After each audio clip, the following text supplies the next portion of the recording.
Hey everyone, welcome back to the deep dive. We're diving into some really fascinating research today. If you're here, you're probably interested in figuring out how to be a more effective teacher in higher ed. So today we're exploring how university teachers approach their teaching.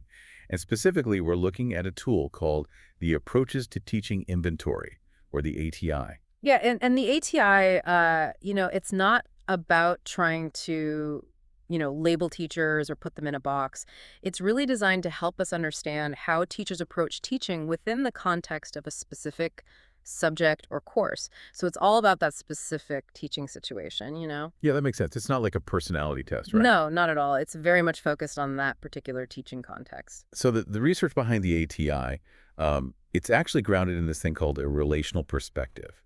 And basically, it's this idea that the meaning of effective teaching, it doesn't just come from the teacher or the student in isolation, but rather from the relationship between them. Yeah, and this relational perspective is really insightful because it acknowledges that a teacher's experience of teaching is shaped by their past experiences, their current perceptions of their teaching situation, and all sorts of other factors. All about that interplay, right? Exactly. So today, in our deep dive, we want to kind of unpack some of the key findings that have come out of the development and use of this ATI.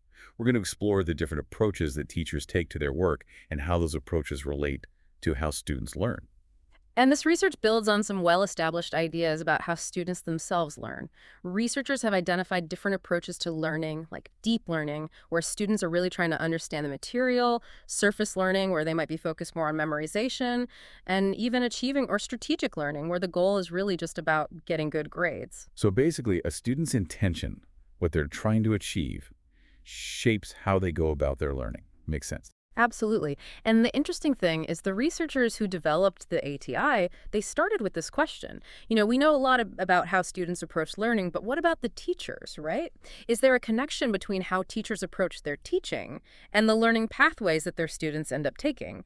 And surprisingly, there wasn't as much research on this as you might think. So to dig into this question, they started with some really in-depth qualitative research. And this is where it gets really interesting. They used a method called phenomenography. And phenomenography, what makes it so powerful is that it's all about understanding the different ways that people experience a particular phenomenon. In this case, it was teaching in a university setting. So it's not about finding the one right way to teach, but rather mapping out all the different ways that teachers perceive and experience their teaching. It's about acknowledging that diversity of experience. Exactly. So they interviewed 24 university science teachers. And from these interviews, 5 distinct approaches to teaching emerged. And these weren't just random variations. They actually formed a kind of hierarchy. Yeah. They identified a range of approaches. On one end of the spectrum, they had something called teacher-focused transmission, where the main focus is on transmitting information to the students, kind of like the classic sage on the stage model. And then on the other end of the spectrum. On the other end, they found student-focused conceptual change, where the emphasis is on facilitating a shift in the student's understanding. So it's much more about guiding students to actively construct their own knowledge. So it's kind of like a shift from the teacher being the holder of knowledge to the teacher being a facilitator of learning. That's a great way to put it. And it's important to understand that these 5 approaches, they're not fixed stages that every teacher goes through. They're more like different ways of thinking about and approaching teaching that might be more appropriate in different contexts. And they're context specific too, right? Exactly. A teacher might use a different approach for a large introductory lecture compared to a small seminar, for example. And another thing that's important to remember is that this is not about judging teachers. It's about understanding the variation in how teachers approach teaching. It's descriptive, not evaluative. Precisely. Okay, so after gaining these rich qualitative insights, the researchers then developed the approaches to teaching inventory, the ATI. And I guess the goal here was to create a way to measure these different approaches in a more, quantifiable way, right? Yeah, they wanted a more efficient way to kind of gauge where teachers sit on that continuum between teacher-focused information transmission and student-focused conceptual change. The initial qualitative study gave them a deep understanding of these different approaches, and the ATI was designed to capture that variation on a larger scale. So how did they actually go about creating the ATI? What was that process like? Well, they started by generating a huge pool of potential questions or statements based on the descriptions of the 5 teaching approaches. They even used direct quotes from the teachers they interviewed. Then they went through a really rigorous process of refining and reducing those items. A very iterative process. Yeah, definitely. They tested the questions to make sure they were actually measuring what they were supposed to measure, and they got feedback from the teachers who participated in the original study. They ended up with a 22-item version organized into 5 subscales. But then they realized that some of those subscales were actually quite similar statistically, so they merged them into a more concise 16-item inventory with just 2 main scales. Okay, so the ATI gives you 2 scores then. Exactly. One score reflects the information transmission teacher-focused approach, which we call ITTF, and the other score reflects the conceptual change student-focused approach, or CCSF. And how do teachers actually use the ATI? Well, they read each of the 16 statements, things like, I believe it's important to cover all the content in my syllabus, or I aim to create opportunities for students to challenge their own assumptions.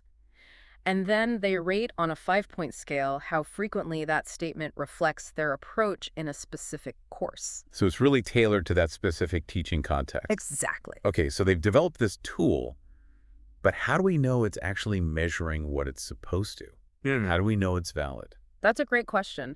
They actually tested the validity of the ATI using something called factor analysis. And they had data from over 650 teachers across a variety of disciplines and countries.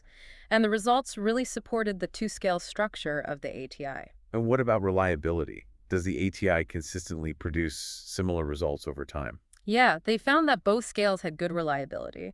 They used a measure called Cronbach's alpha, and the scores were quite high. So it seems like a pretty solid instrument from a measurement perspective. Yeah, it definitely seems to be. So what did they find when they actually started using the ATI? Was there a connection between teachers' approaches and how their students learn? Yeah, this is where it gets really interesting. Several studies have looked at this, and they found a consistent pattern.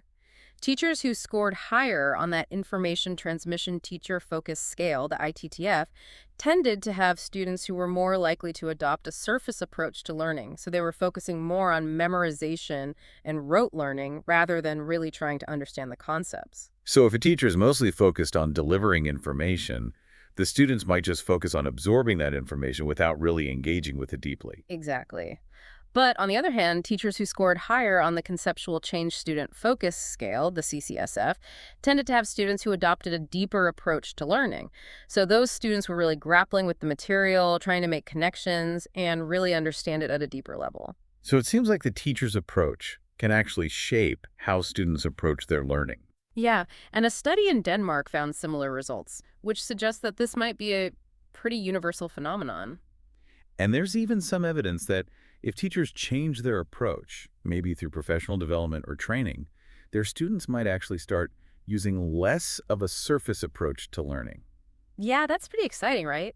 It suggests that we can actually make a difference in how students learn by helping teachers develop their approaches. Absolutely.